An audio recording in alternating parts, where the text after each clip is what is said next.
આ પ્રોગ્રામના પ્રાયોજક છે નીલકંઠ પતંગ હોટલ।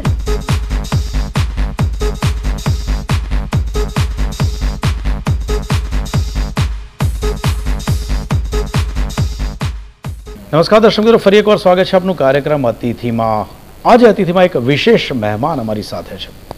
દર્શક મિત્રો, હિન્દી ફિલ્મ ઇન્ડસ્ટ્રીઝની વાત કરવામાં આવે તો ગીત સંગીત વગર હિન્દી ફિલ્મ ઇન્ડસ્ટ્રીઝની કલ્પના કરવી કદાચ હું માનું ત્યાં સુધી મુશ્કેલ છે। અને જ્યારે ગીત અને સંગીત આવે છે તો કદાચ સ્ટેન્ડિંગ પોઝિશનની અંદર ગીત હોય કે સંગીત હોય તેને માણવું ખૂબ જ કઠિન હોય છે। ફિલ્મ ઇન્ડસ્ટ્રીઝના ઘણા બધા ગીત અને સંગીત આજની તારીખમાં પણ આપણા દિલો દિમાગ પર છવાયેલા હોય છે, પરંતુ તેની સાથે સાથે એ ગીત સંગીતની સાથે સાથે ક્યાંક એવા બેસ્ટ ડાન્સિંગ સ્ટેપ્સ પણ આપણા દિલો દિમાગની અંદર અંકિત થઈ ગયા છે। કદાચ પોપ્યુલર થાય છે જે તે આર્ટિસ્ટ જે પરફોર્મ કરે છે ઓન સ્ક્રીન પર, પરંતુ પાછળ દરેક આર્ટિસ્ટ પોતે બધું શીખીને આવતા નથી, પરંતુ તેમનો જે અંદાજ પોપ્યુલર થાય છે, કેટલાય વર્ષો સુધી એ અંદાજ લોકોના દિલો દિમાગમાં રહે છે, તે અંદાજને બનાવનારા, તે अंदाजना घड़वैया सरोज खान जी हमारे साथ। सरोज जी, आपका स्वागत है कार्यक्रम में। सरोज जी, सबसे पहले तो पूछना चाहूँगा कि जैसे मैंने बताया शुरू में कि गीत और संगीत, नृत्य के बिना शायद कहीं कोई भी गाना हो, अगर कोई भी बंदा आर्टिस्ट है, सिंगर है, वो गाता है तो स्ट्रेट पोजीशन में तो गा नहीं सकता, कहीं ना कहीं वो भी अपने साथ वो थिरक जाता है। Rhythm rhythm rhythm. Saroj ji का ये शौक डांस के बारे में, मुझे मालूम है कि कोई ऐसा विशेष बात नहीं पूछना चाहूँगा, लेकिन कैसे ये शौक डेवलप हुआ, कैसे रिकॉग्नाइज हुए कि सरोज जी खुद कर सकते और सिखा भी सकते हैं? नहीं, एक्चुअली बोलते हैं मजबूरी इन्वेंशन का नाम है, मदर ऑफ इन्वेंशन है। हम लोग नॉट मी, माय पेरेंट्स, उन लोग आए थे पाकिस्तान से रेफ्यूजी बन के, और मैं बॉम्बे में पैदा हुई 48 में। जब 3 साल की थी तो मैं अपने शैडो को देख के डांस करती थी। तो मेरी माँ ने समझा मैं पागल हूँ, क्योंकि हमारे कोई भी फैमिली फादर की तरफ से या मदर की तरफ से कोई आर्टिस्ट नहीं है, न पेंटर है, न सिंगर है, न डांसर है, कुछ नहीं, सब बिजनेसमैन है। तो मेरी माँ सच्ची डर गई कि मैं रिटार्टेड हूँ, क्योंकि शैडो को देखती हूँ। तो वो डॉक्टर के पास लेके गई और बोला कि ये कुछ पागल है, ये कुछ ऐसा ऐसा करती है। तो वो डॉक्टर ने कहा कि उसको नाचने का शौक है, तुम लोगों को भी पैसे की ज़रूरत है, ऐसे बच्चों को फिल्म इंडस्ट्री में डाल देने का। तो हमारी माँ बोली कि भाई हमको तो किसी से पहचान नहीं है। तो उन्होंने कहा नहीं नहीं, हमारे पास बहुत फ्रेंड्स आते हैं, पूछते हैं कोई बच्चा है क्या डांस करने वाला। ये कौन सी एज मतलब बात कर रहे हैं आप? मैं 3 बरस की। Okay okay. तो वो डॉक्टर ने मेरे को फिल्म इंडस्ट्री का रास्ता बताया। एक पिक्चर बन रही थी नजराना, जिसमें हीरोइन थी श्यामा और हीरो था बलराज सानी। उसमें एक बच्चे की ज़रूरत थी, जो श्यामा का बचपना वो मून में बैठ के गाना गाती है, तो वो पहले मैंने किया। वहाँ से मेरी लाइफ में थोड़ा थोड़ा काम आने लगा एज चाइल्ड स्टार। 9 बरस की उम्र तक ये काम चलता रहा, लेकिन और मैं स्टेज शोज़ करने लगी। लेकिन एक उम्र ऐसी आती है जब ना बच्चों में ज़रूरत है ना बड़ों में। उस उम्र में मैं ग्रुप डांसर बन गई। जब 10 बरस की थी, 10 बरस 6 महीना। मेरे फादर को कैंसर था, वो चल बसे, तो पूरे घर की रिस्पॉन्सिबिलिटी मेरे पे आ गई। मैं 10 बरस की थी। मेरे 4 बहनें थी मेरे पीछे और एक भाई, सबकी जिम्मेदारी। फिर वो ग्रुप डांस करके मैंने कमाना शुरू किया। तब हमारे फिल्म इंडस्ट्री में इतना पैसा नहीं मिलता था, ग्रुप डांसर को 26 रुपये 4 आना मिलता था। उस 26 रुपए 4 आने में मैंने अपने बहन भाइयों को बड़ा किया, उनकी शादियां कराई, उनकी पढ़ाई कराई। उसके बाद एक मास्टर जी आते थे मद्रास से, 2 भाई, हीरालाल सोहनलाल, जिन लोगों ने एक्चुअल में डांस ले आए बॉम्बे फिल्म इंडस्ट्री में। उन्होंने मुझे नाचते हुए देखा और मेरे को बुलाया और बोला, तुम हेलेन का ये गाना मैं तुम पे कंपोज करता हूँ। गाने का नाम था, पिक्चर का नाम था फ्लैट नंबर 9 और गाना था आँखों से मैंने पी है, आँखों से मैंने पी है, चोरी तो नहीं की है, डाका तो नहीं डाला, समथिंग लाइक दिस। वहाँ से मेरा करियर शुरू हुआ। I was about 12 years। वहाँ से I started teaching. I became assistant to my master. Okay Saroj ji, यहाँ रोकूंगा, वक्त हुआ एक छोटे से બ્રેક का। દર્શક મિત્રો, સફર શરૂ થઈ ગઈ છે એ દુનિયાની કે જ્યાંથી પહેલી વખત સરોજજીએ બીજાને ડાન્સ શીખવાડવાનું શરૂ કર્યું। વાતો કરીશું એક નાનકડા વિરામ બાદ। अभी मैं गुजराती गाना करने जा रही हूँ। मैं स्ट्रिक्ट बहुत हूँ। उसने नमस्कार नहीं किया था तो मैं बहुत भड़क गई थी उस पे। गले मिलते हैं जब मिलते हैं, लेकिन काम नहीं किया उसके साथ। दुनिया को मालूम है कि माधुरी दीक्षित मेरी फेवरेट है।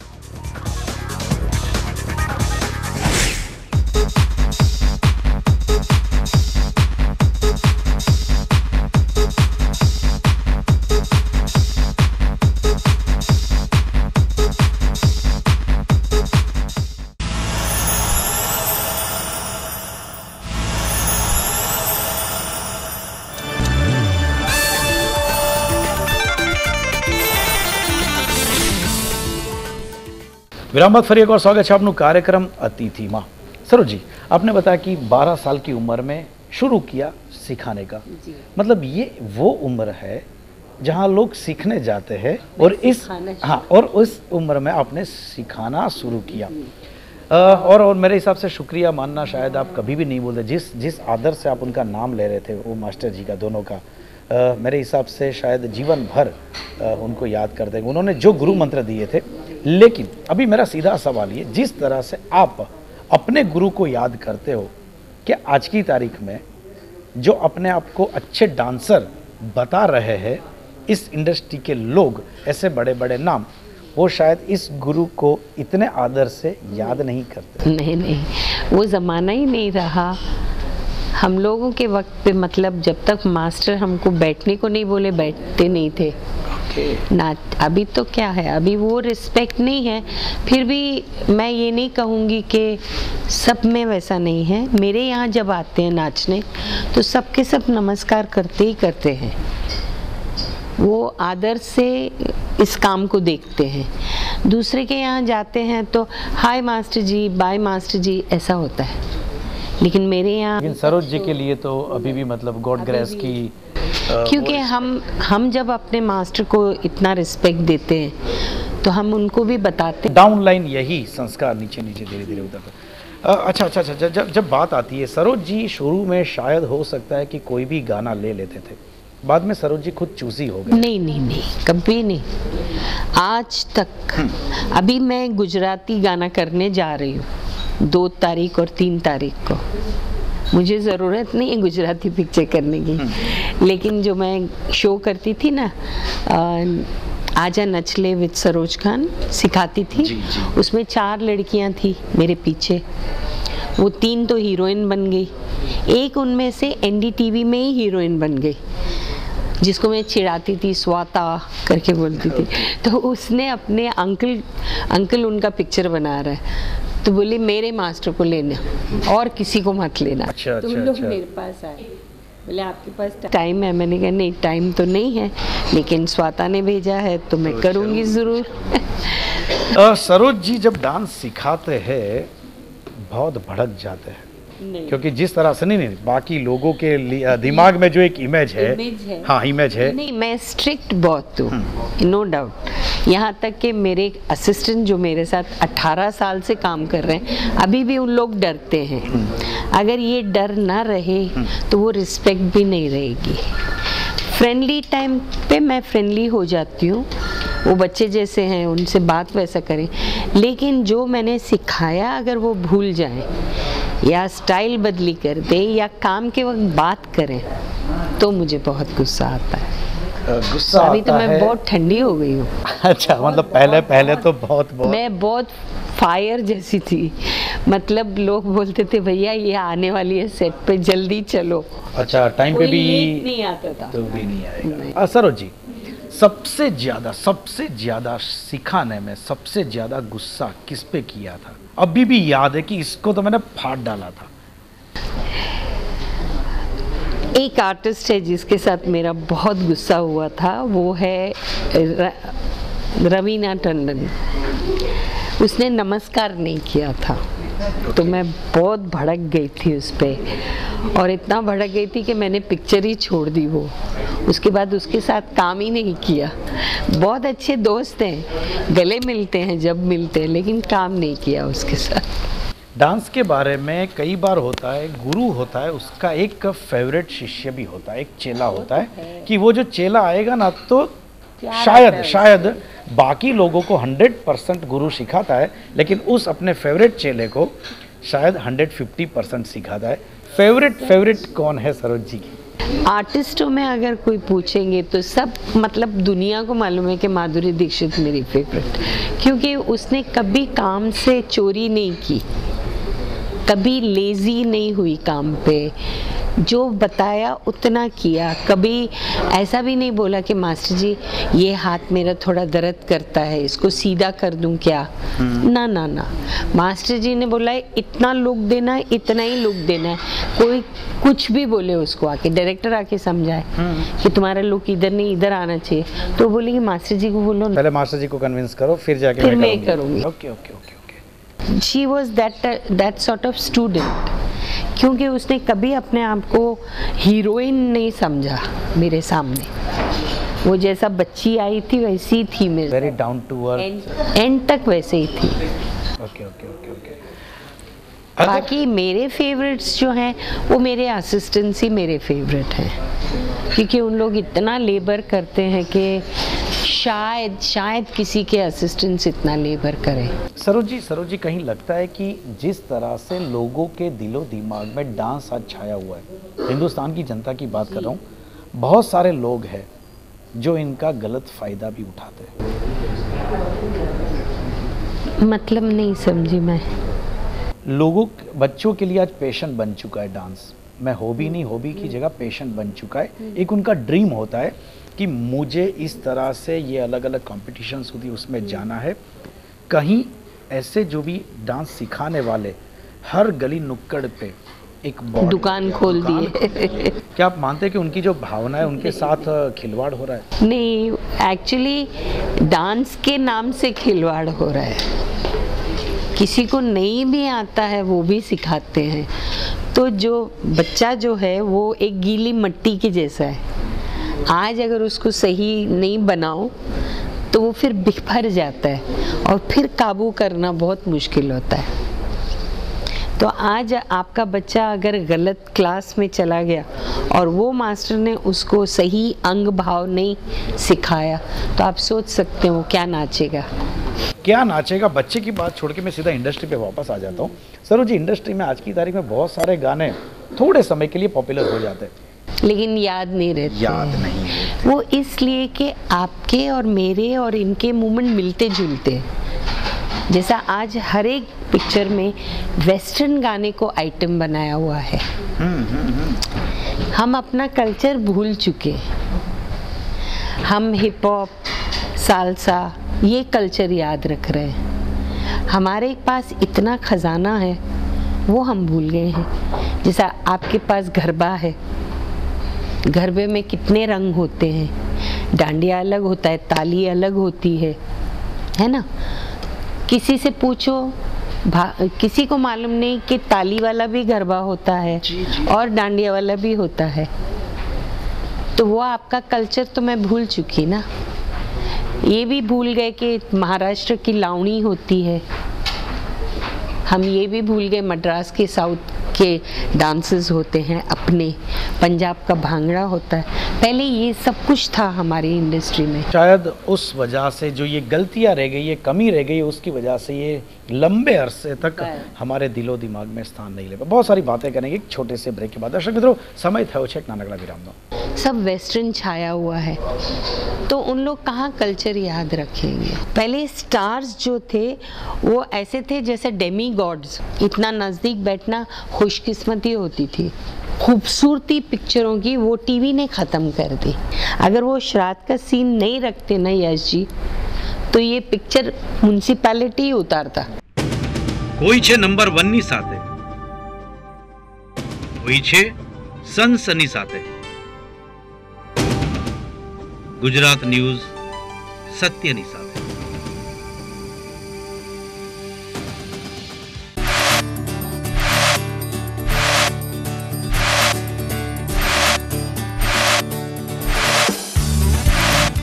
મુસાફર બનીને ચાલો ભમીએ ગુજરાત। મુસાફર સોમવારે રાત્રે 10 કલાકે માત્ર ગુજરાત ન્યૂઝ પર।